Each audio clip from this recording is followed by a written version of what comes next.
ଜୟ ଜଗନ୍ନାଥ। ଗଛ ଭଳି ହୁଅ, ଫଳ ସରିଗଲେ ମଧ୍ୟ ଛାଇ ଦେଇଥାଏ।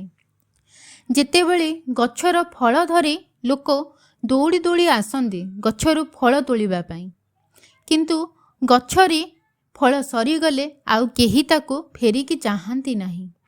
ହେଲେ ଗଛ କ'ଣ ମଣିଷ ଉପରେ ଅଭିମାନ କରେ? ନୁହେଁ।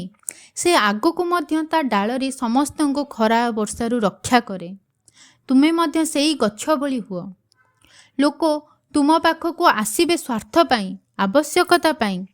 କାମ ସରିଗଲେ କେହି କେହି ତୁମକୁ ଭୁଲି ମଧ୍ୟ ଯିବେ, କିନ୍ତୁ ସେଥିପାଇଁ ନିଜର ଭଲପଣ କେବେ ବଦଳେଇବ ନାହିଁ।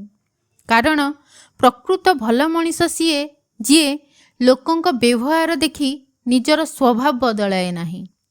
ମନେ ରଖ, ତୁମର ମୂଲ୍ୟ ଲୋକଙ୍କ ଆସିବା ଯିବାରେ ନୁହେଁ, ତୁମର ଚରିତ୍ର ଓ ଭଲପଣରେ ଥାଏ। ରାଧେ ରାଧେ।